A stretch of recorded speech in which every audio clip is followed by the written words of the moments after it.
పశ్చిమ గోదావరి జిల్లా వేల్పూర్లో ఉన్న ఒక పౌల్ట్రీ ఫామ్లో ఉన్న బర్డ్స్ చనిపోవడం గమనించి వాటిని శాంపిల్స్ సేకరించి మనం టెస్ట్ పంపించిన పిదట ఇక్కడ కొన్ని బర్డ్స్కి ఆ ఫామ్లో ఉన్న బర్డ్స్కి బర్డ్ ఫ్లూ వచ్చిందని చెప్పి నిర్ధారణ అవ్వడం జరిగింది. దానికి తర్వాత మనం అక్కడ సంబంధిత డిపార్ట్మెంట్స్ అందరినీ కూడా సమావేశపరిచి దానికి తగు రక్షణ చర్యలన్నీ కూడా టేకప్ చేయడం జరిగింది. ఎక్కడైతే ఇన్సిడెంట్ జరిగిందో అక్కడ వేల్పూర్లో ఆ పౌల్ట్రీ ఫామ్ నుంచి 1 కిలోమీటర్ వరకు కూడా ఇన్ఫెక్టెడ్ జోన్ను అంటే రెడ్ జోన్గా ప్రకటించడం జరిగింది. అక్కడి నుంచి 10 కిలోమీటర్స్ వరకు సర్వీలెన్స్ జోన్ అని చెప్పేసి ఆరెంజ్ జోన్గా ప్రకటించడం జరిగింది.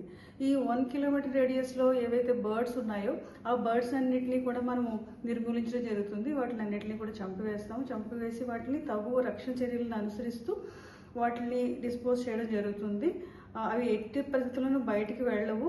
వాటిని కూడా చాలా కంప్లీట్ గార్డెడ్ పరిస్థితుల్లోనే వాటిని భూమిలో పాతివేయడం జరుగుతుంది.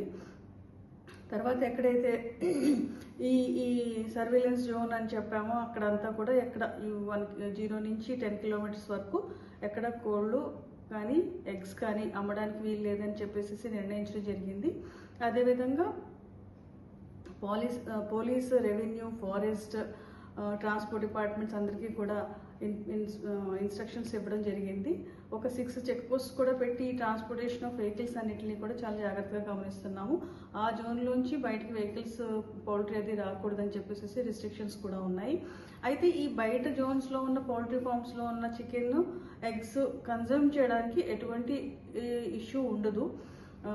వాటిని ప్రాపర్గా కుక్ చేసి ఎగ్స్ని కూడా బాయిల్ చేసి తింటే ఎటువంటి సమస్య ఉండదని చెప్పేసి వైద్యాధికారులు చెప్తున్నారు. తర్వాత లోపల ఎక్కడైతే ఈ సర్వీలెన్స్ జోను కానీ ఇన్ఫెక్టెడ్ జోన్లో ఉన్నాయో అక్కడ వెహికల్స్ వెళ్ళినా వచ్చినా కూడా అంటే ఈ సర్వీలెన్స్ టీమ్స్ కానీ ఎవరైనా వెళ్ళి వచ్చినా కూడా దానికి బయోఫెన్సింగ్ మెథడ్స్ అన్నీ కూడా ఫాలో అవ్వడం జరుగుతుంది.